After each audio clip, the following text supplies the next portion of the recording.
नमस्कार विद्यार्थी मित्रांनो, चला आपण पुढच्या लेसनकडे जातोय. तो आहे घसारा, जो की मोस्ट इम्पॉर्टंट लेसन आहे आणि त्याच्यावरती आयोगाने आत्तापर्यंत प्रश्न विचारलेले आहेत 15.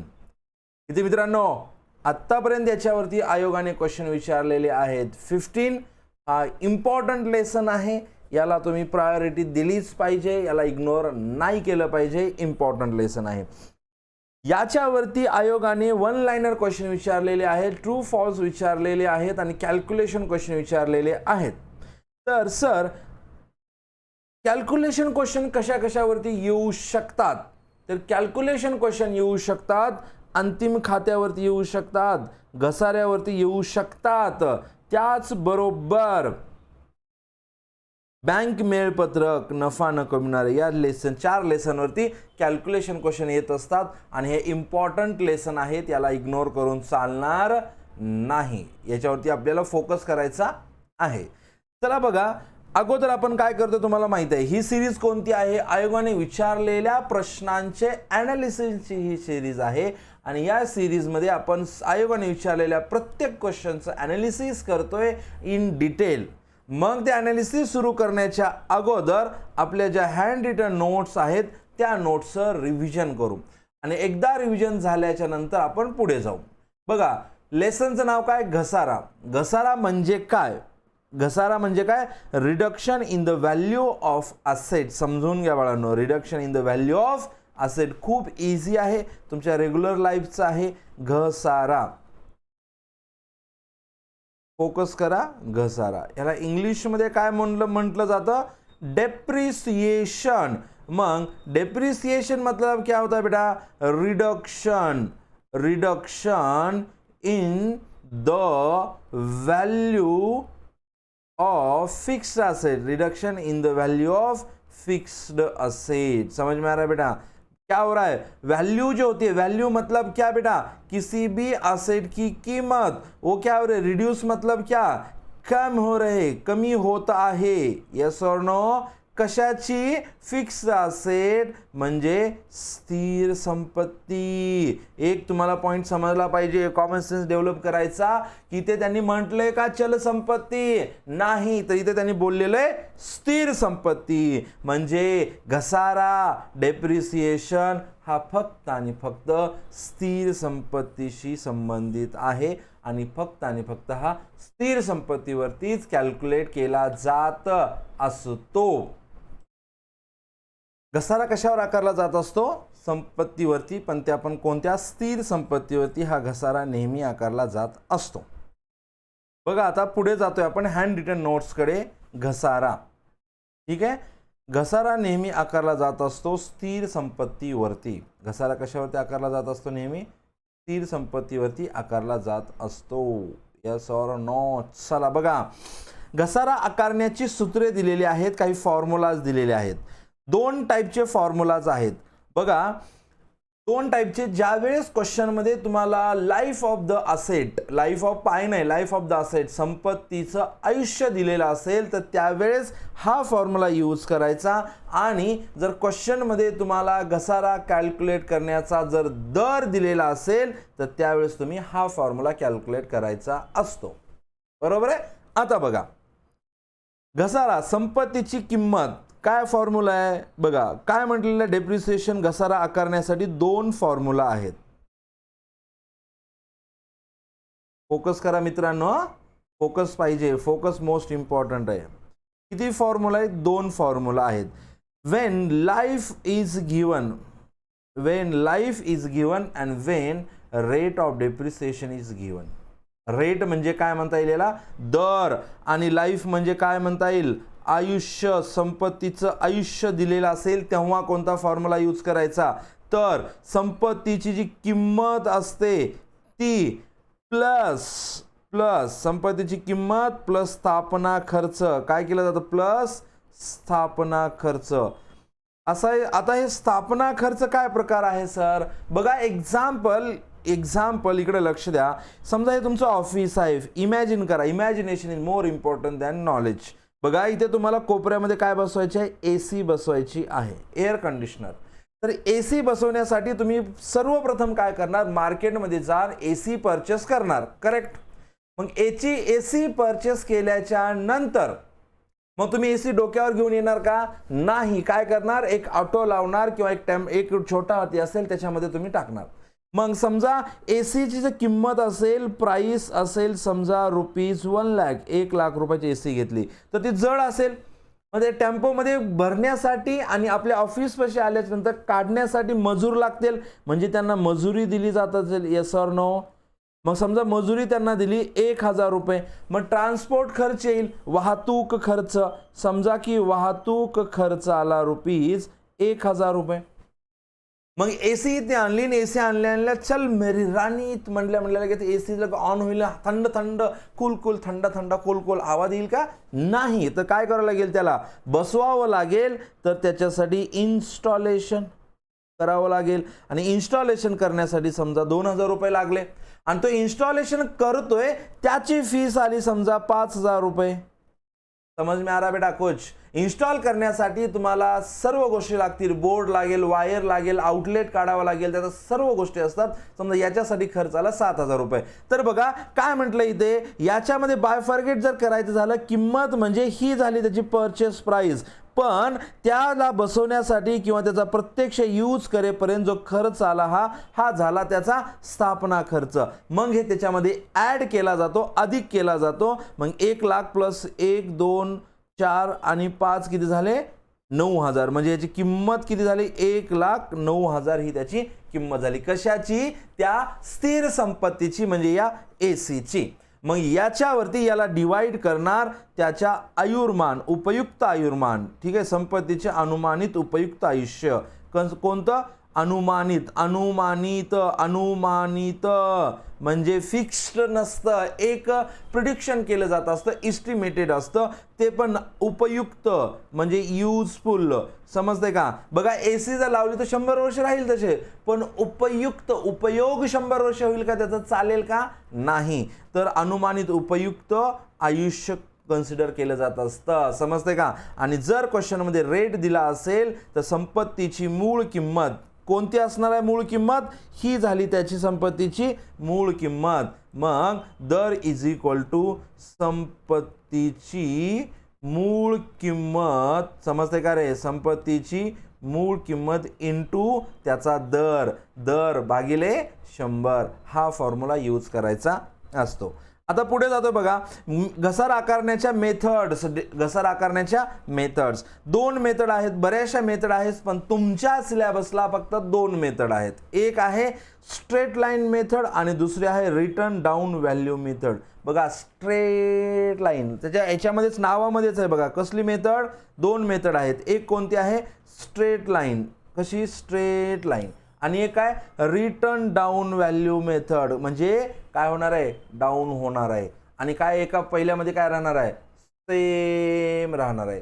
काय सेम राहणार आहे आपण बघणार आहे. आणि कशामध्ये काय होणार आहे, रिटर्न डाऊन कमी होणार आहे. पण काय कमी होणार आहे, कशामुळे कमी होणार आहे हे आपण बघणार आहे, समजून घ्या. बघा आता पुढे जातोय मी. पुढे जाण्याच्या अगोदर काही गोष्टी तुम्हाला सांगायच्यात मला. सर्वप्रथम मी आपल्या लॅपटॉपला चार्जिंगला चार्जर लावत आहे. चार्जिंग के बिना जिंदगी कुछ भी नहीं बेटा, चार्जिंग होनी चाहिए, बराबर है. कुछ लोग समझ में आते होंगे.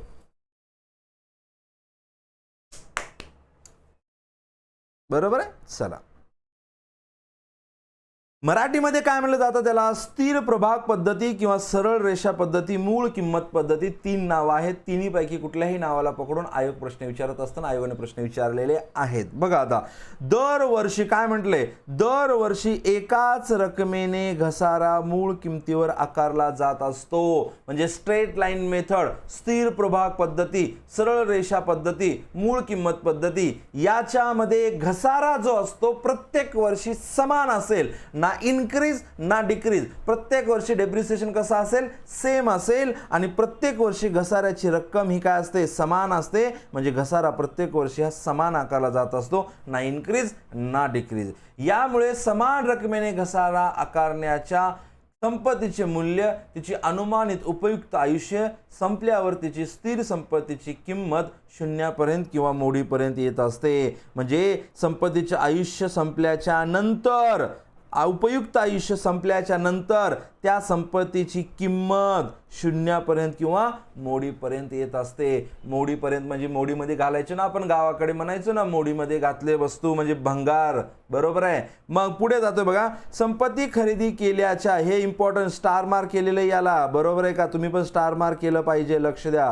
काय म्हटलं इथे, संपत्ती खरेदी केल्याच्या प्रथम वर्षी, ज्या वर्षी संपत्ती खरेदी केलेली आहे त्या वर्षी संपत्तीवर घसारा आकारण्यात त्या संपत्तीच्या चालू वर्षामध्ये किती काळासाठी उपयोग वापर केला आहे तेवढ्याच काळाचा घसारा आकारला जात असतो. तेवढ्याच काळाचा घसारा आकारला जात असतो. म्हणजे आता इकडे लक्ष द्या बघा, फोकस इथे एक्सप्लेन करतो, तुम्ही लिहून घ्यायचं बघा. अकाउंटिंग इयर स्टार्ट केव्हा होत असतो, 1 एप्रिलला होतं. संपतं केव्हा, 31 मार्चला अकाउंटिंग इयर संपत असतं, बरोबर आहे. स्टार्ट होतं 1 एप्रिलला, संपतं केव्हा, 31 मार्चला. ड्युरिंग दिस इयर बघा, स्टार्ट होतं 1 एप्रिलला, समजा 1 एप्रिल 2000, फोकस करा, 1 एप्रिल 2018 म्हणजे संपेल किंवा 31 मार्च 2019ला संपेल, करेक्ट. मग जर समजा संपत्ती परचेस केली 1 ऑक्टोबरला, केव्हा परचेस केली, 1 ऑक्टोबरला. मग 1 ऑक्टोबरला संपत्ती परचेस केली आणि बघा इकडे लक्ष द्या, फोकस करा बाळांनो, मित्रांनो लक्ष द्या. 1 ऑक्टोबरला संपत्ती परचेस केली, काय म्हटले, संपत्ती खरेदी केल्याच्या, काय म्हटले, संपत्ती खरेदी केल्याच्या प्रथम वर्षी, बिझनेसच्या प्रथम वर्षी नाही, संपत्ती ज्या वर्षी खरेदी केली त्या संपत्तीच्या प्रथम वर्षी, पहिल्या वर्षी घसारा तेवढ्याच काळाचा आकारायचा जेवढ्या काळासाठी संपत्ती यूज करणार आहे. मग जर खरेदी केली 1 ऑक्टोबरला, तर मला सांगा अकाउंटिंग इयर संपतं कधी, 31 मार्चला. मग या वर्षामध्ये यूज किती महिने होईल, कॅल्क्युलेट करा फटाफट. 1 ऑक्टोबर ते 31 मार्च पर्यंत, ऑक्टोबर, नोव्हेंबर, डिसेंबर, जानेवारी, फेब्रुवारी, मार्च, किती महिने झाले रे, 6 महिने. म्हणजे पहिल्या वर्षी घसारा किती मंथचा आकारला जाईल, फर्स्ट इयर डेप्रिसिएशन आकारला जाईल फॉर 6 मंथ. ज्या वर्षी खरेदी केली त्या वर्षी पण घसारा, जेवढ्या काळासाठी यूज केलं, संपत्ती यूज केली तेवढ्याच काळाचा घसारा असतो. पण सेकंड इयर पासून घसारा हा पूर्ण वर्षाचा 12 महिन्याचा आकारला जात असतो. आणि ज्या वर्षी संपत्ती विकली त्या वर्षी पण घसारा जेवढ्या काळासाठी उपयोग केला तेवढ्यासाठी आकारला जात असतो. बघा एक्झाम्पल दिलेलं इथे, एक्झाम्पल 2018-19चं घेतलं. 1 लाखाची संपत्ती जर ती परचेस केली असेल 1 ऑक्टोबरला, समजते का रे, 1 ऑक्टोबरला परचेस केला असेल तर किती महिन्याचा घसारा असेल, 6 महिन्याचा घसारा इंटू 6 केलेला आहे.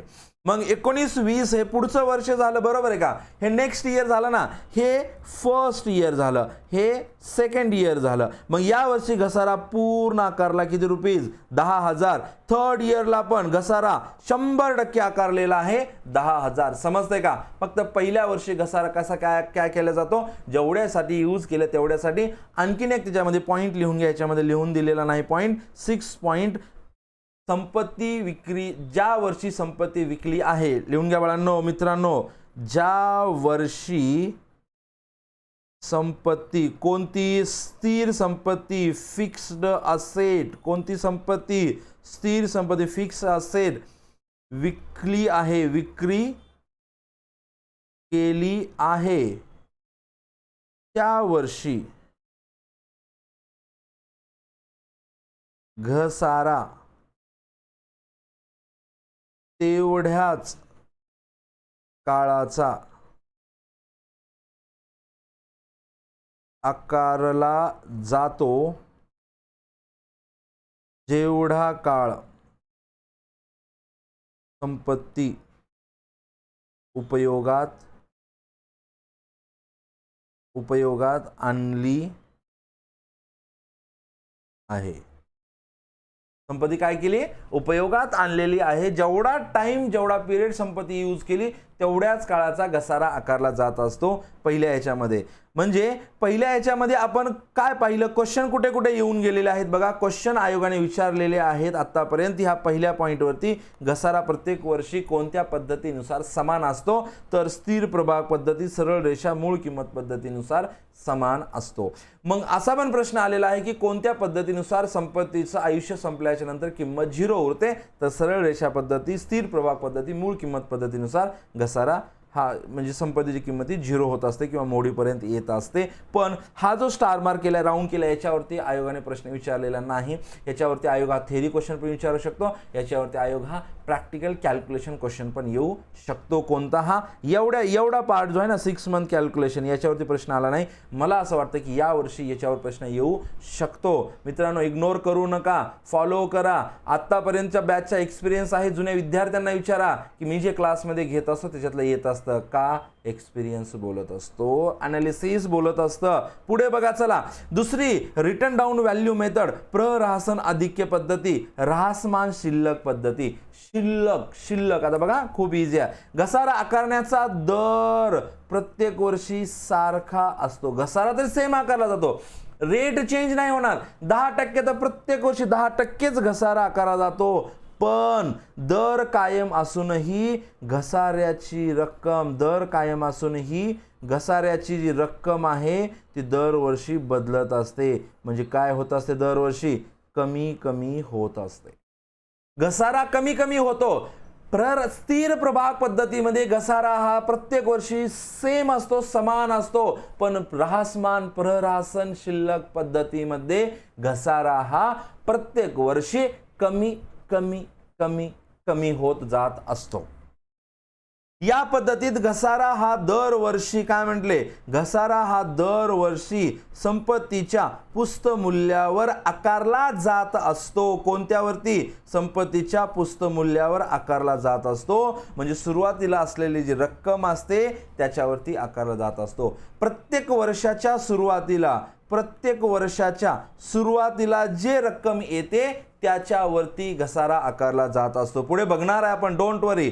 वर्षाच्या आरंभ हे प्रचंड हे, सुरुवातीला असलेल्या शिल्लक किमतीवर घसारा काढण्यात येत असतो. स्थिर संपत्तीचा उपयोग केल्यामुळे किंवा जसजशी ती जुनी होत जाईल त्यामुळे घसाऱ्याची रक्कम दरवर्षी काय होत राहते, कमी कमी होत असते. काय म्हटलं इथे, कमी कमी होत असते. घसाऱ्याची रक्कम काय म्हटलंय, घसाऱ्याची रक्कम हे प्रथमतः पहिल्या वर्षी जास्त असते, नंतर ती काय काय होत जाते, कमी कमी होत जाते. घसारा प्रथम वर्षी काय असतो, जास्त असेल, नंतर कमी कमी कमी कमी कमी कमी कमी कमी कमी कमी कमी कमी होत जाईल.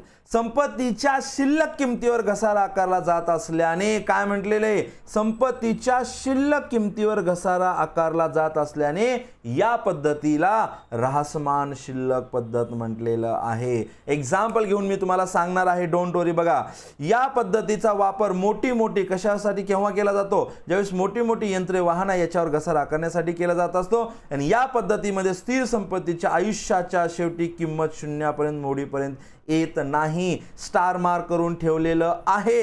आयोग इथे प्रश्न विचारू शकतो. बघा आता इथे क्वेश्चन काय विचारला आहे,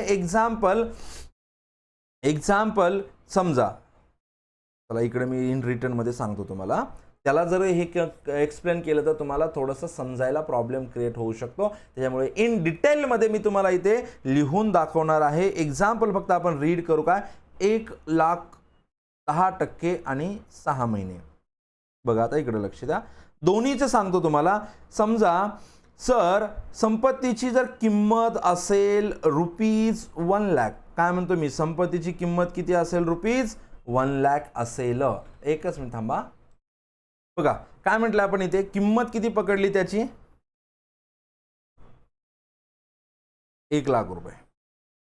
किंमत किती पकडली, 1 लाख रुपये. बघा आता लक्ष द्या, दोन पद्धतीने घेऊ आपण. ठीक आहे, बघा एक घेऊ आपण स्ट्रेट लाईन मेथड.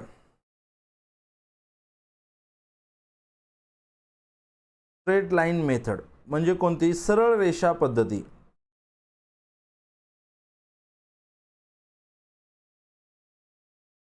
किंमत किती आहे, समजा एक्झाम्पल 1 लाख रुपये. समजा खरेदी केव्हा केली, एक्झाम्पल घेऊ आपण. खरेदी 1 ऑक्टोबर 2022, 21 घेऊ. किती? 21. बघा एक्झाम्पल, दर आहे याचा समजा 10%. फोकस करा. मग 1 ऑक्टोबर 2021 ला खरेदी केलं म्हणजे वर्ष असणार आहे 2021-22. हे अकाउंटिंग इयर असणार आहे. ठीक आहे, हा क्वेश्चन आहे तुमच्या समोर. बघा त्याच्यातली पहिली आहे मेथड सरळ रेषा पद्धती. बघा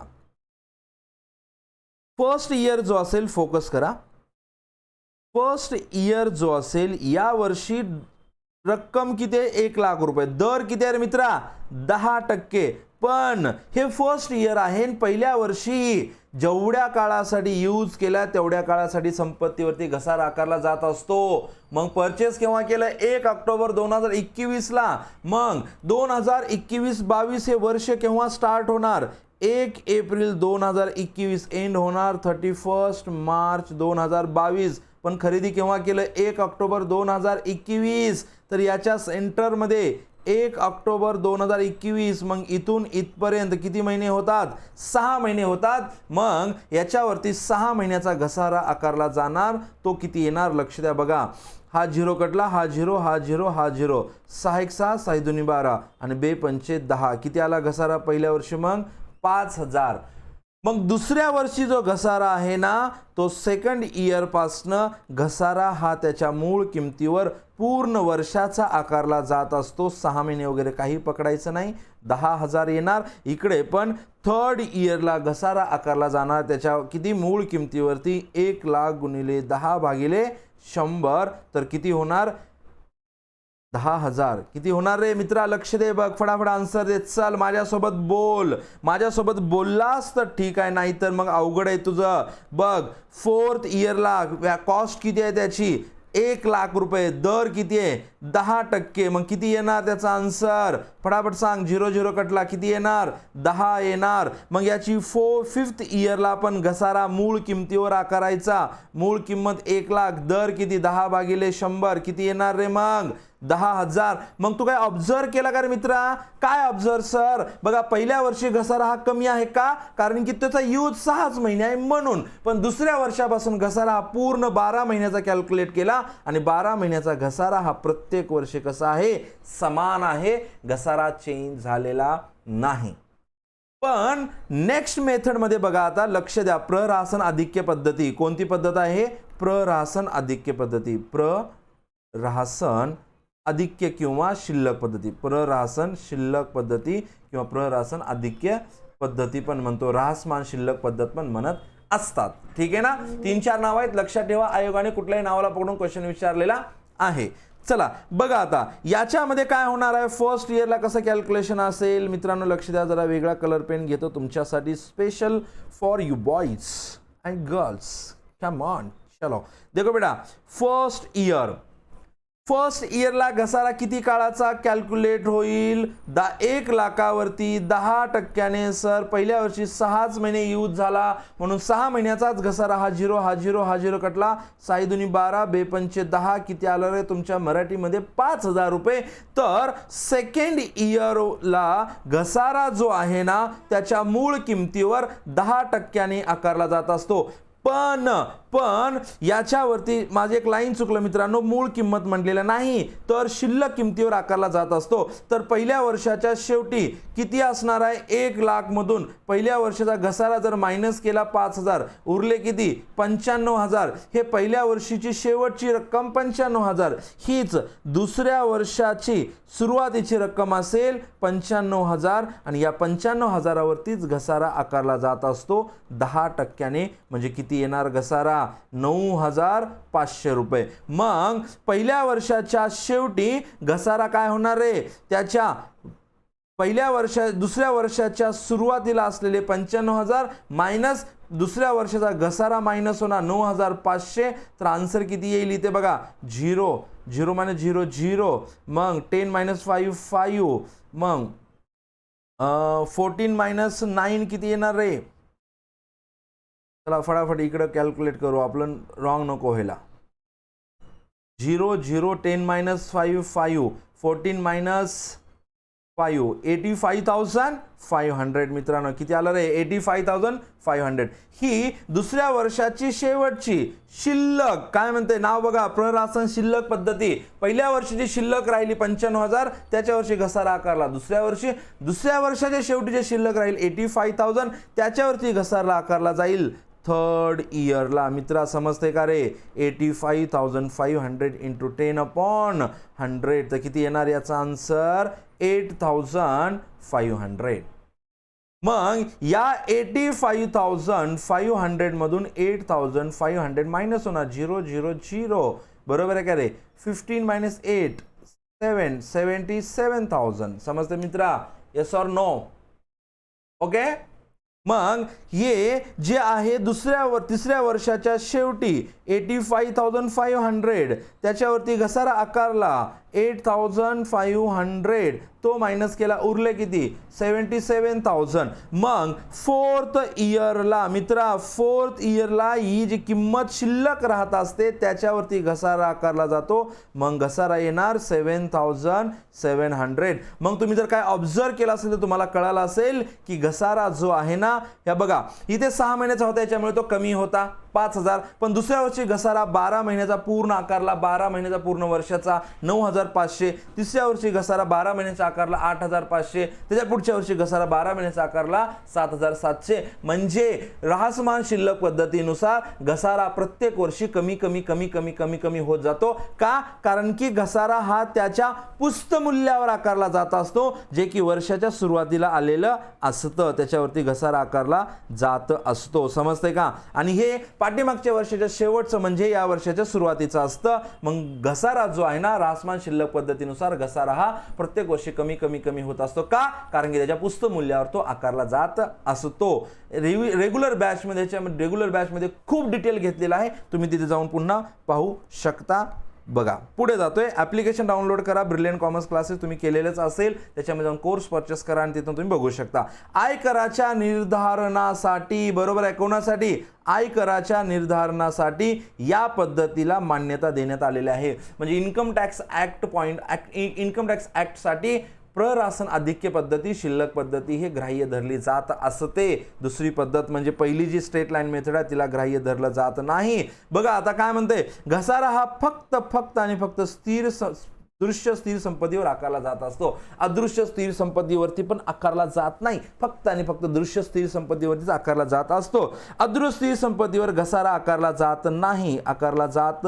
नाही पुढे जमीन या दृश्य स्थिर संपत्तीवर घसारा आकारला जात नाही हे 3 पॉइंट लक्षात ठेवायचे विसरायचे नाहीत इम्पॉर्टंट आहेत प्रश्न कसाही येऊ शकतो डिसेंबर 2018 ला जो क्वेश्चन आला होता तो इथे घेतलेला आहे आपण पुढे घेणारच आहे डोंट वरी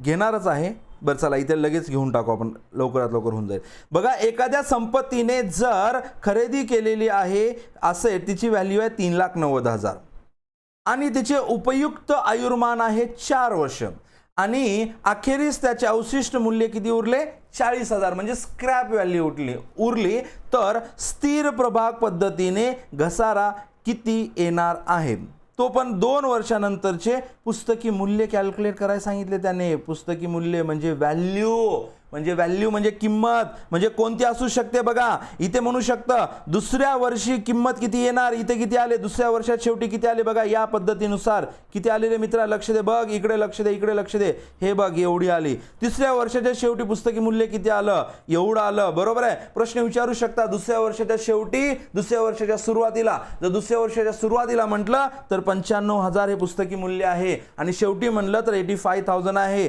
थर्ड इयरच्या सुरुवातीला म्हणलं तर 85,000 थर्ड इयरच्या शेवटी म्हटलं तर 77,000 हे त्याचं पुस्तकी मूल्य आहे या प्ररासन आधिक्य पद्धतीनुसार आणि इकडे स्ट्रेट लाईन मेथड नुसार जर म्हटलं तिसऱ्या वर्षाच्या शेवटी असलेलं पुस्तक मूल्य कॅल्क्युलेट करा तर काय करावं लागेल मग त्याची जी किंमत आहे किती आहे किंमत त्याची 1,00,000 रुपये किंमत आहे वजा ह्याच्यातून 3 वर्षाचा घसारा कॅल्क्युलेट करावा लागेल किती ₹25,000 जे असेल 75,000 हे असेल तिसऱ्या वर्षाच्या शेवटचं त्या स्थिर संपत्तीचं पुस्तक मूल्य जो की आपल्याला क्वेश्चन विचारलेला आहे निव्वळ पुस्तक मूल्य कोणतं आहे मग घसारा अगोदर कॅल्क्युलेट करावा लागेल. घसारा कॅल्क्युलेट करण्याचा फॉर्म्युला काय आहे की संपत्तीची किंमत त्याच्यात अधिक करायचा स्थापना खर्च वजा करायचा अवशेष मूल्य म्हणजे स्क्रॅप व्हॅल्यू आणि अनुमानित उपयुक्त आयुष्य.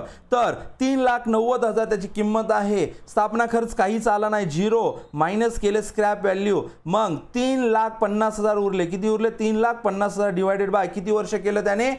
4 वर्ष.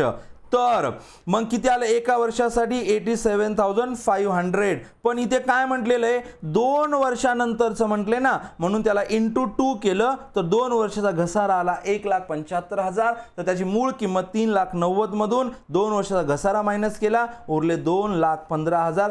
हे झालं 2 वर्षाच्या नंतर आलेलं पुस्तकी मूल्य. इथे 3 वर्ष म्हटलं तर याला इंटू 3 करायचं घसाऱ्याला, इथे इंटू 3 करायचं. 4 वर्षानंतर म्हटलं तर घसाऱ्याला इंटू 4 करायचं. बरोबर आहे. कोणत्या पद्धतीनुसार? सरळ रेषा पद्धतीनुसार, स्थिर प्रभाग पद्धतीनुसार. जर प्रहरासन आधिक्य पद्धतीनुसार विचारलं तर तुम्हाला प्रत्येक वर्षाचा घसारा हा अशा पद्धतीने कॅल्क्युलेट करावा लागेल आणि त्याच्यानंतर तो मायनस करून जी उरेल ती असेल तुमचं पुस्तकी मूल्य. चला बघा आता पुढे जातोय मी. मालकाचे भांडवल खाते हे अगोदर इन डिटेल मध्ये सांगितलेलं आहे, तरी इथे सांगतो बघा. तुम्हाला एक लाईन सांगितली होती, मालकाला जे काय भेटतं ते जमा बाजूला आणि मालक बिझनेसला जे काय देतो ते नावे बाजूला. ठीक आहे, हे मालकाच्या पॉइंट ऑफ ने. आणि बिझनेसच्या पॉइंट ऑफ ने बिझनेस मालकाला जे काही देतो तो जमा बाजूला आणि जे काही घेतो ते नावे बाजूला. म्हणजे शिल्लक पुढे आणली, हे पाठीमागच्या वर्षाची शेवटची शिल्लक या वर्षी काय असणार आहे? पुढे आणलेली असणार आहे. बिझनेस मालकाला काय काय देतो रे? कमिशन देतो, पगार देतो. जर शुद्ध नफा उरला, शुद्ध नफा बरं का, ढोबळ नफा नाही, शुद्ध नफाच भांडवलामध्ये अधिक केला जात असतो, ढोबळ नफा भांडवलात अधिक केला जात नसतो. क्वेश्चन येऊ शकतो. आणि भांडवलाचे अतिरिक्त व्याज दिलं ते पण, आणि अतिरिक्त भांडवल असेल तर जमा बाजूला लिहिलं जात असतं. आणि नावे बाजूला जर मालकाने उचल केली, उचलेवरील व्याज आणि शुद्ध तोटा नावे बाजूला लिहिला जात असतो. जर तुम्हाला क्वेश्चन विचारला, जर अकाउंट जमत नसेल तर कॅल्क्युलेशन तुम्हाला इजी सांगतो. जे जमा बाजूला असतं ते भांडवलाच्या मूळ किमतीमध्ये अधिक केलं जात असतं आणि जे नावे बाजूला असतं ते भांडवलातून वजा केलं जात असतं. बघा इकडे लक्ष द्या. भांडवल जे आलेली किंमत म्हणजे कमिशन अधिक करायचं, पगार अधिक करायचे, नफा तोटा खात्यात शुद्ध नफा अधिक करायचा, तो जमा बाजूवर दिलेला असतो नफा तोटा खात्याचे. बरोबर आहे का? पुढे जातो बघा. भांडवलावरील व्याज अधिक करायचं आणि अतिरिक्त भांडवल पण अधिक करायचं. आणि उचल जे आहे, उचलेवरील व्याज आणि शुद्ध तोटा म्हणजे जमा बाजूचं काय केले बघा. जमा बाजूचे सर्वच्या सर्व काय केलेत? प्लस केलेत. आणि नावे बाजूचे सर्वच्या सर्व काय केलेत? मायनस केलेले आहेत. मग आपण असं म्हणू शकतो, जे प्लस झालेलं आहे ती जमा बाजू आहे आणि जी मायनस झालेला आहे ती नावे बाजू आहे. ठीक आहे ना? हा आपला हँड रिटन नोट्सचं काय झालं? रिव्हिजन. बरोबर आहे. आता आपण जाऊ आयोगाच्या क्वेश्चन किंवा नोट्सकडे. बघा, फोकस करा. नोट्समध्ये तुम्हाला रिवाइज करून देतो फटाफट. Fast focus focus focus focus focus is most important. असं या लेसन मध्ये काय राहिलेलं नाही. बरोबर आहे. पहिले काय करू आपण? आयोगाचे क्वेश्चन सॉल्व्ह करू आणि आयोगाचा एखाद्या क्वेश्चन साठी लागणाऱ्या कॉन्सेप्ट जर झालेल्या नसतील आत्ताच्या रिव्हिजन मध्ये तर पुन्हा आपण काय करू? आपल्या नोट्स मध्ये त्या लेसन वरती येऊ. त्याचं नाव प्रकरण नंबर 8 घसारा. कोणता? घसारा. बघा आता आपण आयोगाच्या क्वेश्चन कडे जातोय. प्रकरण नंबर 8 घसारा 22 फेब्रुवारी 2015 ला आयोगाने विचारलेला प्रश्न आहे. प्रश्न क्रमांक 1. संपत्तीचा घसारा आकारण्याचे उद्देश कोणता असतो? उद्देश कोणता आहे? तर आपल्याला नोट्स मध्ये जावं लागेल. आपण व्याख्या वगैरे पाहिलेला आहे, महत्त्वाचे मुद्दे सांगितलेले आहेत, आवश्यकता काय आहे म्हणजे उद्देश काय आहे, शुद्ध नफा शुद्ध तोटा जाणून घेणे. कारण की घसारा हा अंतिम खात्याच्या नफा तोटा खात्याच्या नावे बाजूला नोंदवला जात असतो आणि अंतिम खात्यामध्ये हे मी डिटेलमध्ये सांगितलेलं आहे की नफा तोटा खात्याची उरलेली शिल्लक म्हणजे शुद्ध नफा असतो आणि तो शुद्ध नफा कॅल्क्युलेट करण्यासाठी घसारा नफा तोटा खात्यामध्ये स्थानांतरित केला जात असतो.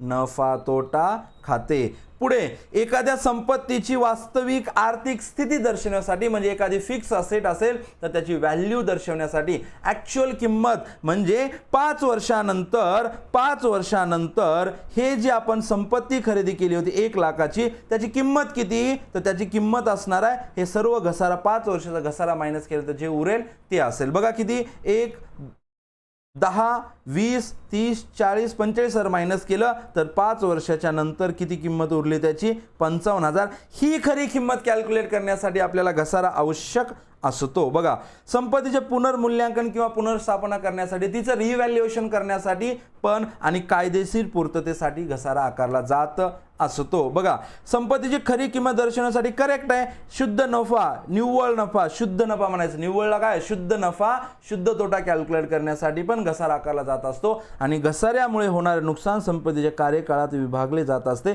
घसाऱ्यामुळे जे नुकसान होत असतं बघा हे नुकसान आहे मित्रांनो, हे 5,000 10,000 10,000 हे नुकसान आहे. हे नुकसान संपत्तीच्या आयुष्यामध्ये विभागलं जात असतं थोडं म्हणजे प्रत्येक वर्षी 10,000 रुपये यावर्षी आकारला आहे. तर ड आन्सर काय वरीलपैकी सर्व म्हणजे अ आणि क आहे का नाही, ब पण आपला आन्सर आहे, अ आणि ब आहे का नाही, क पण आपला आन्सर आहे, ब आणि क आहे का नाही, ए पण आपला आन्सर आहे, म्हणजे फक्त ड म्हणजे वरीलपैकी सर्व हे आपलं आन्सर आहे. बघा घसारे पुढच्या क्वेश्चनकडे जातो मित्रांनो, फोकस करा. बघा प्ररासन आधिक्य पद्धतीबाबत खालीलपैकी कोणते विधान असत्य आहे, म्हणजे हा निगेटिव्ह क्वेश्चन म्हणत असतो मी, याला असत्य म्हटलेला आहे. बघा फोकस करा. घसाऱ्याची रक्कम दरवर्षी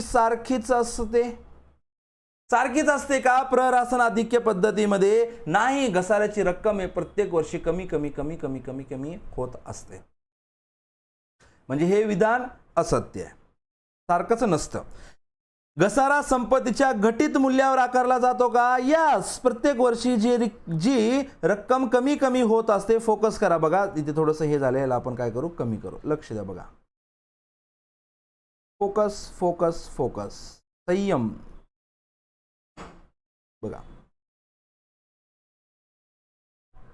लक्ष द्या. बघा घसारा काय म्हणले, प्रत्येक वर्षी असणाऱ्या घटित मूल्यावर आकारला जात असतो. म्हणजे प्रत्येक वर्षी बघा 95,000 त्याच्यावरती आकारला, दुसऱ्या वर्षाच्या शेवटी किती उरले 85,000 त्याच्यावरती घसारा आकारला, त्याच्या वर्षाच्या शेवटी किती उरले 77,000 या 77,000वरती घसारा आकारला. म्हणजे प्रत्येक वर्षी जे घटित मूल्य होत असतं त्याच्यावरती आकारला जात असतो. हे विधान सत्य आहे. घसाऱ्याची रक्कम दरवर्षी कमी होत असते, हे पण करेक्ट आहे. बघा पहिल्या वर्षी 6 महिन्याचा होता म्हणून 5,000, जर तिथे 12 महिन्याचा असतं तर तिथे किती आला असता 10,000 आला असता. मग किती झाला 9,500, तिसऱ्या वर्षी 8,500, चौथ्या वर्षी 7,700. म्हणजे प्रत्येक वर्षी घसारा काय होत गेला, कमी होत गेला. आणि पुढचं काय, वरीलपैकी कोणतेही विधान योग्य नाही. असं थोडीच आहे, हे दुसरं आणि तिसरं विधान योग्य आहे, पण आन्सर काय असत्य म्हटलेलं आहे. अयोग्य कोणतं आहे, तर हे पहिलं आपलं आन्सर असणार आहे, जे की हे विधान काय आहे मित्रा, अयोग्य आहे. पुढे जातोय बघ. 7 जून 2015 आयोगाने प्रश्न विचारलेला आहे. घसारा नेहमी डॅश मालमत्तेवर आकारला जातो. चालू म्हणजे चल संपत्तीवर आकारला जातो का? नाही. अदृश्य संपत्तीवर आकारला जातो का? नाही. अचल संपत्तीवर नाही. तर कशावर आकारला जात असतो? स्थिर संपत्तीवर घसारा आकारला जात असतो. बरोबर आहे का? हा ऑप्शन आयोगाने विचारलेला रॉंग आहे. चल म्हणजे चल संपत्ती, अचल, चलचं ऑपोजिट काय होऊ शकतं, स्थिर होऊ शकतं, पण आयोगाने याला करेक्ट दिलेला आहे. बरोबर आहे. माझ्या पॉईंट ऑफ व्ह्यू हे ऑप्शन रॉंग आहे, पण असू द्या, स्थिर संपत्तीला करेक्ट करायचं आपण पुन्हा प्रश्न आला तरी, कारण की लास्ट इयरला आयोगाने स्थिर संपत्ती हे ऑप्शन करेक्ट दिलेलं मानलेलं आहे.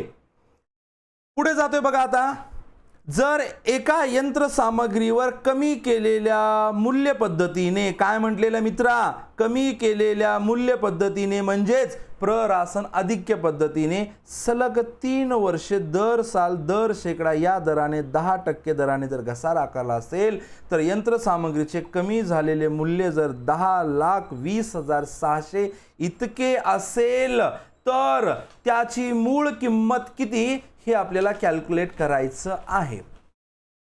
तर त्याची मूळ किंमत किती असेल हे आपल्याला कॅल्क्युलेट करायचं आहे.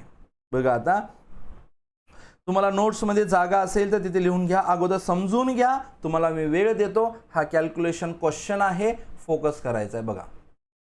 बघा याच्यावरती मी तुम्हाला 2 पद्धतीने आन्सर देणार आहे. दोन मेथडने तुम्हाला सांगणार आहे कॅल्क्युलेट कसं केलं जात असतं, जी तुम्हाला समजेल, कमी वेळेमध्ये कॅल्क्युलेट होत असेल ते तुम्ही घ्यायचं आहे. बघा आता इकडे लक्ष द्या, फोकस करा. काय म्हटलं इथे, क्वेश्चन अगोदर मांडू. आपल्याला मूळ किंमत कॅल्क्युलेट करायची आहे आणि 3 वर्ष सलग कॅल्क्युलेट केल्याच्या नंतर जी उरलेले 3 वर्षाच्या नंतर किती उरले, 10,20,600. बघा आता इकडे लक्ष द्या, किंमत किती उरली रे, लक्ष दे बघ, 10,20,600 रुपये. बघा आता इकडे लक्ष द्या, दर किती आहे त्याचा, प्रत्येक वर्षी 10%. फोकस, रेट किती आहे त्याचा, 10%. लक्ष द्या इकडे बघा, किती वर्ष, 3 इयर्स, 3 वर्ष. बघा मग फर्स्ट इयरला 10% मायनस केले असतील, किती मधून, 100 मधून 10% मायनस केले तर उरणार किती रे, 90. मग सेकंड इयरला 90 मधून 10% म्हणजे किती येतं, 9 येतं. 90 वर 90 वर 10% किती येतं, 9 उरणार किती, 81. बरोबर आहे का मित्रा. का सर असं, कारण की ही पद्धत बघ कोणती आहे, ही पद्धत आहे प्रहरासन आधिक्य पद्धती, म्हणजे कमी कमी कमी होणाऱ्या किमतीवर आकारला जात असतो. बघ इथे 5,000 मायनस केले, 95 वरती घसारा आकारला. इथे 9,500 मायनस केले, 85 वर घसारा आकारला. 85,000 मायनस केले आणि त्याच्यानंतरच्या इयरला 77,000 वरती घसारा आकारला. तसंच असतं. मग थर्ड इयरला, किंवा ह्याला आपण थर्ड इयर पकडू, ह्याला आपण सेकंड इयर पकडू, ह्याला आपण फर्स्ट इयर, कसंही पकडा, तुमचा आन्सर करेक्ट येणार, तरी करेक्ट काय असेल हे पकडा. बघा मग उरले किती, 81,000 मायनस 10% म्हणजे किती येणार, 8.1 येणार. मग हा जर मायनस केला तर तुमचा आन्सर येतं 72.9 येतं. मग हे आपल्याला कॅल्क्युलेट करायचं, डायरेक्ट आपली किंमत किती उरलेली आहे 3 वर्षानंतर, 10,20,600 याला डिवाइड करायचे 72.9. हे 3 वर्षानंतरची किंमत आहे, 10,20,600. हे 3 वर्षानंतर म्हणजे 72.9% ही किंमत आहे. समजतंय का, बघ 10,20,600 हे 72.9% आहे. याला आपल्याला इंटू 100% पर्यंत आणायचं आहे, म्हणजे पहिल्या वर्षाची जी किंमत असते 100% ते तुम्हाला कळणार आहे आणि तेच कॅल्क्युलेट करायचं आहे मूळ किंमत. बघा आता मग कसं कॅल्क्युलेट करणार, मग पॉईंट बनल्याच्या नंतर कॅल्क्युलेशन इझी जाईल का तुम्हाला, नाही इझी जाणार. मग काय करायचं, 10,20,600 खालचा पॉईंट काढायचा आणि वरती एक 0 ऍड करायचा. समजतं मित्रांनो. मग तुम्ही हे कॅल्क्युलेशन करा, तुम्हाला कॅल्क्युलेशन केल्याच्या नंतर तुमचा आन्सर येईल 14 लाख. तर हे सांगा ना प्लीज, अरे पागल तुझं ग्रॅज्युएशन झालं रे, ग्रॅज्युएशन, तुला हे आलं पाहिजे, डिव्हिजन करत बस, तुला आन्सर येणार. जर नाहीच कळालं तर खाली नंबर दिलेला आहे, तो व्हॉट्सअपचा नंबर आहे, कॉलिंग नंबर आहे, कॉल कर, तुला शिकवतो. चल आता पुढे जाऊ. दुसरी पद्धत बघ मित्रा, चल दुसरी पद्धत बघ मित्रा, बघ काय म्हणते दुसऱ्या पद्धतीमध्ये. बघ आपल्याला पहिल्या वर्षाची किंमत काढायची आहे ना, है ना. मग बघ आता, मग अगोदर काय करू आपण, थर्ड इयरचं कॅल्क्युलेशन करू. बघ आता किंमत किती आपली, 10,20,600. पण प्रत्येक वर्षी घसारा किती आकारलाय, 10%. घसाऱ्याचा दर किती आहे रे, 10%. म्हणजे व्हॅल्यू किती असेल, 90 म्हणजे 90 इंटू आपल्याला काय करायचंय 100. जर याचं हा 0 कटला, हा 0, हा 0, हा 0, तर रॉंग, मिस्टेक झाली मित्रांनो माझी. हा 0 कटणार, 2 0 कटले, बरोबर आहे. बघा आता पुढे लक्ष द्या. मग आता आपलं जे आन्सर येणार आहे तो आन्सर येतं 11 लाख. वेळ मी कॅल्क्युलेशन मध्ये वेळ नाही देणार, 11,34,000. मग हे जे 11,34,000 आहे ना, हे बघा तिसऱ्या वर्षाच्या, बघा फोकस करा, थोडंसं कॅल्क्युलेशन आहे इथे. तिसऱ्या वर्षाच्या शेवटी किती, 10,20,600. मग हे जे कॅल्क्युलेशन आलं हे तिसऱ्या वर्षाच्या सुरुवातीला असलेली किंमत, बरोबर आहे. मग हे तिसऱ्या वर्षाच्या सुरुवातीची किंमत आहे, म्हणजे ही काय असणार आहे, सेकंड इयरच्या शेवटची असणार आहे. म्हणजे सेकंड इयरच्या शेवटची 11,34,000 भागिले 10% म्हणजे 90% म्हणजे त्याला 100% पर्यंत आणायचे आपल्याला. दुसऱ्या वर्षाच्या शेवटी आपल्याला 100% पर्यंत आणायचे. हा झिरो कटला, हा झिरो कटला, कॅल्क्युलेशन येणार 12,60,000. मग हे आहे काय आहे, दुसऱ्या वर्षाच्या सुरुवातीला असलेली. मग आपल्याला काय करायचे, आता फर्स्ट इयरच्या सुरुवातीची रक्कम काढायची आहे. मग बघा, दुसऱ्या वर्षाच्या सुरुवातीला तर फर्स्ट इयरच्या शेवटी किती झाली, 12,60,000, बरोबर आहे का, डिवायडेड बाय 90 इंटू 100 कॅल्क्युलेशन केलं तर आन्सर येईल तुमचं किती, 14 लाख रुपये. मग हे झाले पहिल्या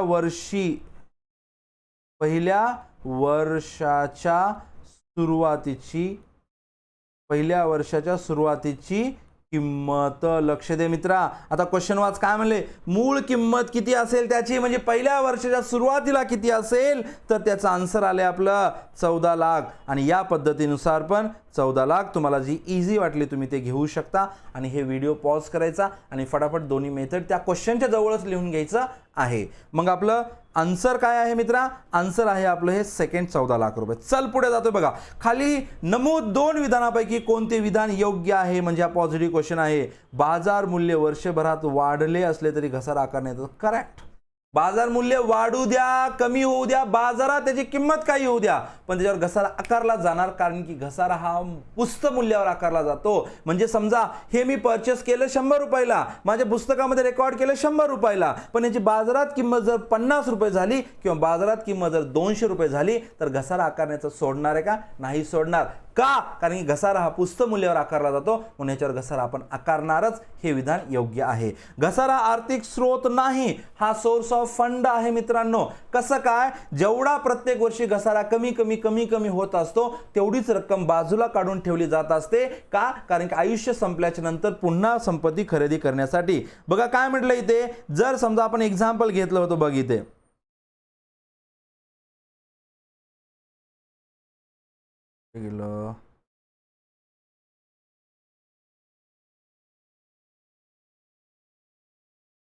लक्ष दे मित्रा, बघ फोकस. जर समाजाचं आयुष्य जर असेल, याची लाईफ इमॅजिन करतो, लाईफ जर 10 वर्ष असेल, तर 10 वर्ष याच्यावर घसारा काय केला जाणार, कॅल्क्युलेट केला जाणार. सरळ रेषा पद्धतीनुसार, प्ररासन आधिक्य पद्धतीनुसार प्रत्येक वर्षी जो घसारा असतो तेवढी रक्कम बाजूला काढून ठेवली जात असते. आणि म्हणून तर याला म्हटलं जातं सोर्स ऑफ फंड. काय म्हटलं जातं मित्रा, सोर्स ऑफ फंड. तेवढा पैसा बाजूला काढला जातो आणि त्याचं उपयुक्त आयुष्य जी लाईफ आहे, हे 10 इयर्स, हे आयुष्य संपल्याच्या नंतर जो प्रत्येक वर्षी थोडे थोडे थोडे थोडे पैसे साईडला काढून ठेवले होते ना, त्याच्यापासून नवीन संपत्ती खरेदी केली जात असते.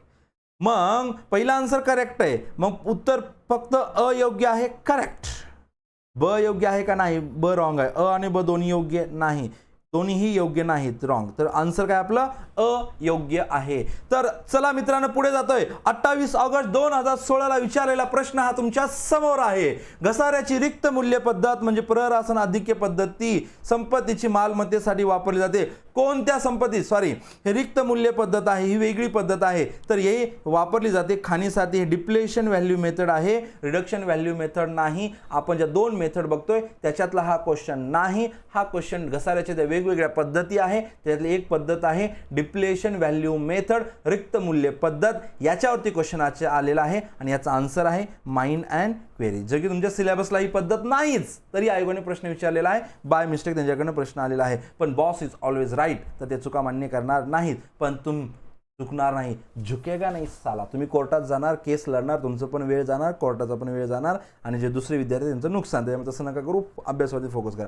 घसारा आकारला जातो. घसारा कशासाठी आकारला जात असतो, कशावरती आकारला जातो, जंगम संपत्ती, अचल संपत्ती म्हणजे स्थिर संपत्तीवर. करेक्ट आहे. स्थिर संपत्तीवर घसारा आकारला जात असतो, करेक्ट आहे. येस ऑर नो, करेक्ट आहे. बघा काय म्हटलं होतं तिथे दिलेलं ऑप्शन रॉंग म्हटलं होतं ना, बघा लक्ष द्या. इथं ऑब्लिक करून काय दिले रे मित्रा, अचल म्हणजे स्थिर संपत्ती आहे.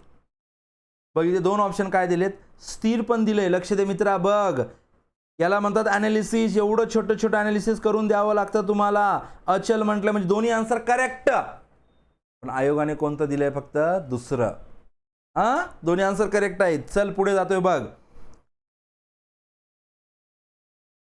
घसारा आकारला जातो जंगम संपत्ती म्हणजे फिक्स्ड असेट म्हणजे स्थिर संपत्ती. मित्रा, जंगम संपत्ती म्हणजे कोणती? स्थिर संपत्ती.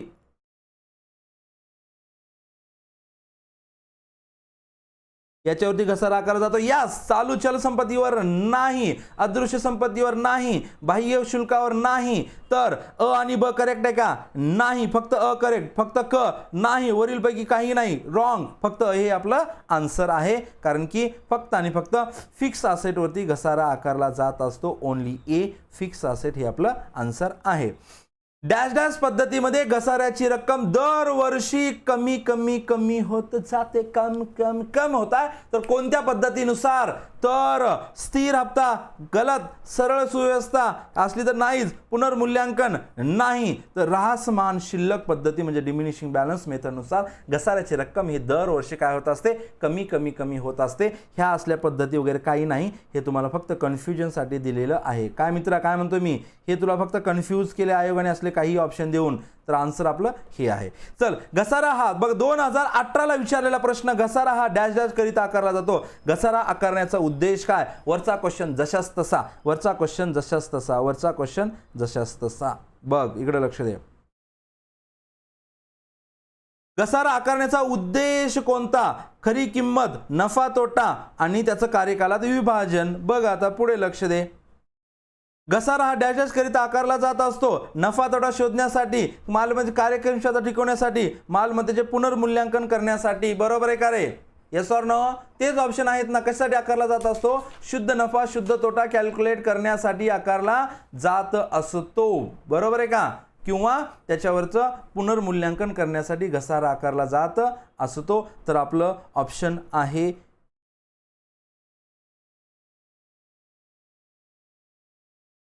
आन्सर आहे आपला खरा नफा तोटा वेल कॅल्क्युलेट आणि मालमत्तेचे मूल्यांकन करण्यासाठी. ह्या दोन्ही ऑप्शन आपले इथे येऊ शकतात आणि असायला पाहिजेत. वरीलपैकी काही नाही, हे आन्सरच असू शकत नाही, कारण की मग मी म्हणेल की ह्या क्वेश्चनमध्ये 2 आन्सर करेक्ट आहेत ॲज पर माय नॉलेज. समजतं मित्रा? Yes or no? बघ पुढे जातो आता. आयोग सर म्हणजे सर आयोग चुकतंय का हो? हां, चुकतंय हे तुम्हाला माहीत आहे. आयोग बऱ्याच ठिकाणी मिस्टेक करत असतं. आयोग चुकतं हे तुम्हाला माहीत आहे. जर कोण बोललं की मी चुकलो तर माझ्यापर्यंत मित्रांनो घेऊन या. त्यांना मी पूर्ण CAच्या सिलेबसचा रेफरन्स देतो, अकाउंटिंगचा रेफरन्स देतो की आन्सर करेक्ट कसा आहे. बरोबर आहे? पुढे जातो बघा. फर्निचरच्या खरेदीवरील दिलेले वाहतूक भाडे, काय म्हटले? वाहतूक भाडे डॅश डॅशला आकारले जात असते. कॉन्सेप्ट अगोदर सांगतो बघा. इथे कॉन्सेप्ट सांगितली होती. काय म्हटलंय? त्याची जी किंमत असणार आहे त्या किमतीमध्ये झालेला सर्व स्थापना खर्च काय केला जात असतो? अधिक केला जात असतो. अधिक करणे म्हणजे नावे करणे. त्या संपत्तीमध्ये काय करणे? नावे करणे. त्या संपत्तीमध्ये काय करणे? नावे. सर नावे कसं काय? बघ आठव, दुसऱ्या लेसनमध्ये मी 2 पद्धती सांगितलेल्या होत्या नियमाच्या. एक सांगितली होती आधुनिक पद्धत. त्याच्यामध्ये काय म्हटलं होतं? संपत्तीची नेहमी नावे शिल्लक असते. काय म्हटलं होतं? संपत्तीची नेहमी नावे शिल्लक असते. आणि संपत्तीमध्ये वाढ झाली तर काय करायचं? नावे. म्हणजे अधिक म्हणजेच काय रे? वाढ. मग काय करणार आपण? नावे. करेक्ट सर, बरोबर. मग काय खरेदी केलंय? फर्निचर. मग त्याला काय आकारला जातो म्हणते? व्यापारी लेखामध्ये आकारला जात असतो का? नाही. खरेदीच्या वेळेसचा म्हणते, खरेदीच्या वेळेसचा. नफा तोटा खात्याला पण नाही. घसारा तर नाहीच हा. तर फर्निचर लेखाला आकारला जात असतो. त्याच्यामध्ये अधिक केला जात असतो किंवा त्याच्यामध्ये नावे केला जात असतो. प्रश्न काय विचारलाय? फर्निचर खरेदीवर दिलेले वाहतूक भाडे डॅश डॅशला आकारले जाते. इथं प्रश्न येऊ शकतो. मशिनरी खरेदी केली त्याच्यासाठी दिलेला स्थापना खर्च डॅश डॅशला नावे केला जातो. नावे. प्रश्न ह्याच्यावरती येऊ शकतो मित्रा. लक्ष दे बघ. याला म्हणतात ॲनालिसिस. नावे. याच्यावर प्रश्न येऊ शकतो. आणि कुठल्या खात्याला अधिक केला जातो हा पण प्रश्न येऊ शकतो. याच्यावरती पण आयोग प्रश्न विचारू शकतो. पुढे जातोय. ऱ्हासमान शेष पद्धतीच्या बाबतीत डॅश डॅशवर घसारा आकारला जात असतो. ऱ्हासमान शेष म्हणजे रिटर्न डाऊन व्हॅल्यू. मालमत्तेच्या मूळ परिव्ययावर आकारला जात असतो का, मालमत्तेच्या पुस्तकी मूल्यावर आकारला जात असतो का, मालमत्तेच्या बाजारपेठ मूल्यावर नाही, पुस्तक मूल्य किंवा त्याच्यापेक्षा असलेलं कमी, याचं पण आन्सर रॉंग आहे, हे पण आन्सर नाही. मूळ परिव्यय म्हणजे मूळ खर्च, परिव्यय म्हणजे काय रे, खर्च, खर्चावर नसतं, तर पुस्तकामध्ये जेने नोंद केलेली आहे त्याने त्या मूल्यानुसार घसारा आकारला जात असतो. तर आपला आन्सर नंबर 2 आहे. आतापर्यंत ते सांगितलं, पुस्तमूल्य घसारा पुस्तमूल्यावर आकारला जात असतो. बाजारामध्ये किंमत काही असते, कमी असते, जास्त असते, वाढत असेल, घटत असेल, काही होऊ द्या, n number of reason doesn't matter. तर घसारा कशावर आकारला जात असतो, त्याच्या बुक व्हॅल्यूवर आकारला जात असतो. एका संस्थेने 3,90,000 काय केले, 3,90,000 जो आता आपण क्वेश्चन पाहिलेला आहे, खरेदी केलेला आहे. मित्रा समजतंय का, खरेदी केलेलं आहे आणि त्याचं 4 वर्ष आयुष्य आहे, 40,000 त्याचं काय आहे, अवशिष्ट मूल्य म्हणजे स्क्रॅप व्हॅल्यू. तर स्थिर प्रभाग पद्धतीनुसार 2 वर्षानंतरचे मूल्य कॅल्क्युलेट करायचं आहे. आत्ता सांगितलं होतं, डबल सांगतो, 3,90,000 मायनस त्याचं स्क्रॅप व्हॅल्यू डिवायडेड बाय त्याची लाईफ 4 वर्ष म्हणजे 3,00,000 काय येईल रे मित्रा, फटाफट सांग आन्सर काय येईल. सर आन्सर येतं याचं 3,50,000. मग या 3,50,000ला डिवाइड कर 4ने, डिवाइड कर फटाफट, चल 4ने डिवाइड कर, किती यायला पाहिजे आन्सर तुझं 87,500. हा काय आहे, फर्स्ट इयरचा घसारा, पण 2 वर्षानंतर म्हटले ना, मग 87,500 इंटू 2 कर, 1 वर्ष, दुसरं वर्ष, 2 वर्ष, किती येतं मग 1,75,000. मग हे 3,90,000 मधून मायनस कर 1,75,000, तुझा आन्सर येईल 2,15,000. 2,15,000. सर अरे ओरडू नको बरं असं, सर सर हां बोल डाऊट विचार. सर हा जो घसारा आहे तो 1,75,000 तुम्ही 3,50,000 मधून का मायनस नाही केला, तुम्ही 3,90,000 मधून का मायनस केला, 3,50,000 मधून का नाही मायनस केला, 3,90,000 मधून का मायनस केला, कारण की घसारा मूळ किमतीवर आकारला जातो आणि घसारा मूळ किमतीतूनच वजा केला जातो. घसारा पुस्तमूल्यावर आकारला जात असतो आणि घसारा पुस्तमूल्यातूनच वजा केला जात असतो. 3,50,000 हे पुस्तमूल्य नाही, तर 3,90,000 हे पुस्तमूल्य आहे. तर पुस्तमूल्यावर घसारा आकारला जात असतो आणि पुस्तमूल्यातूनच घसारा मायनस केला जात असतो. म्हणून 3,90,000 घसारा मायनस होत असतो, 3,50,000 होत नाही. तर आन्सर आपलं काय आहे, 2,15,000 हे आहे. जर 3,50,000 मधून 1,75,000 मायनस केले तर आन्सर हे येतं, पण हे आन्सर रॉंग आहे. तर करेक्ट आन्सर 2,15,000 आहे.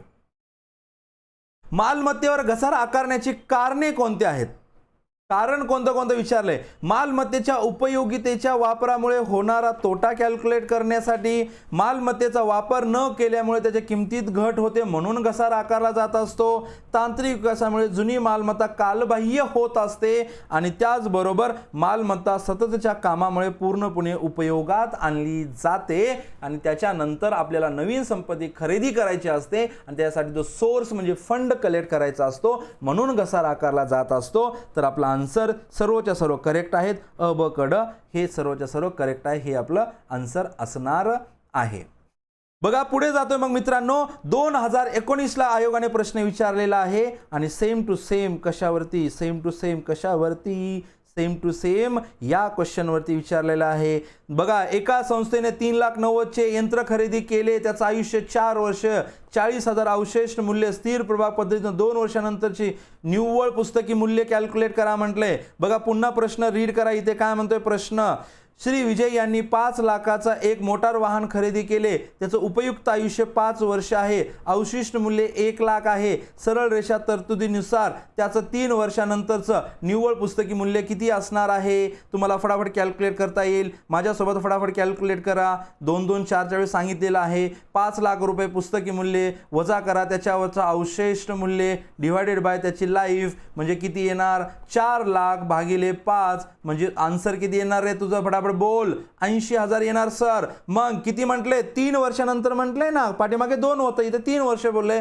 तर 3 वर्षाचा घसारा कॅल्क्युलेट कर. एका वर्षाचा 80,000 तर 3 वर्षे इंटू 3 केलं तर 3 वर्षाचा घसारा किती येईल रे, 3 वर्षाचा घसारा येईल सर 8 त्रिक 24, 2,40,000 40,000. मग हे 2,40,000 4,00,000 मायनस करायचे का? नाही, पुस्तक मूल्यातून मायनस करायचे. म्हणजे या 5,00,000 रुपयामधून सर 2,40,000 मायनस करायचे. मग आन्सर येतं सर किती येतं फटाफट सांग. चल, आन्सर येतं 2,60,000. हे आपलं आन्सर असेल. तर ऑप्शन आहे हे थर्ड. पुढे जातोय बघा, जास्त वेळ न देता पुढे जातोय. प्ररासन आधिक्य पद्धत घट शिल्लक पद्धतीनुसार घसारा आकारणे डॅश डॅश प्रमाणे केली जाते. प्रत्येक वर्षी घसाऱ्यात वाढ होते का रे? प्ररासन आधिक्य पद्धती घट नावच घट आहे. मग प्रत्येक वर्षी स्थिर असते का? प्रत्येक वर्षी वाढ होते का? होत नाही. स्थिर असते का? स्थिर होत नाही. तर प्रत्येक वर्षी काय होते? घसारा घट होत असतो. अगोदर प्रश्न विचारलेला होता, त्याला फक्त एडिट करून आयोगाने हा प्रश्न विचारलेला आहे. पुढे जातोय. मालमत्तेचे उपयुक्त आयुष्य 10 वर्ष, अवशिष्ट मूल्य 5,000, ती मालमत्ता 25,000ला खरेदी केली तर सरळ रेषा पद्धतीनुसार घसारा आकारण्याचा दर विचारलेला आहे. दर विचारलेला आहे. हा शेवटचा क्वेश्चन आहे. दर विचारलेला आहे असा प्रश्न आलेला नाही आतापर्यंत. आयोगाने हा पहिल्यांदा विचारलेला आहे आणि खूप इझी आहे. तुम्हाला यांनी घसारा कॅल्क्युलेट करा म्हणून घसाऱ्याचं किंमत सांगा म्हटले नाही. याची पुस्तकी मूल्य 4 वर्षानंतर 5 वर्षानंतर किती उरेल म्हटलेलं नाही. 3 वर्षानंतरचं दिलंय, पहिल्या वर्षी किती म्हटलेलं नाही. घसारा काय होईल म्हटलेलं नाही. तर इथे क्वेश्चन विचारलेला आहे की दर किती, म्हणजे रेट ऑफ डेप्रिसिएशन किती आहे घसाऱ्याचा दर. मग सर्वात अगोदर काय करायचं मित्रांनो? घसारा कॅल्क्युलेट करायचा. सरळ रेषा पद्धत आहे ना. मग अगोदर काय करायचा? घसारा कॅल्क्युलेट करायचा. त्या घसाऱ्याने डिवाइड करायचं त्याच्या पुस्तक मूल्याला. जे येईल ते तुम्हाला आपलं काय असणार आहे? घसाऱ्याला डिवाइड करायचं पुस्तक मूल्याने. जे आन्सर येईल तो आपला दर असेल. कसं असेल बघा. सर्वात अगोदर काय करू आपण? घसारा कॅल्क्युलेट करू. बघा त्याची किंमत किती आहे रे? 25,000 रुपये. किती आहे किंमत त्याची? 25,000 रुपये आहे. मग त्याचं अवशिष्ट मूल्य किती आहे मित्रा? 5,000 मायनस 5,000 डिवाइडेड बाय उपयुक्त आयुष्य किती आहे मित्रा त्याचं? 10 वर्ष. तर डिवाइडेड बाय 10 केलं म्हणजे किती येणार आन्सर? 20,000 भागिले 10 वर्ष. तर घसारा किती येणार आहे? 2,000 रुपये घसारा येणार आहे.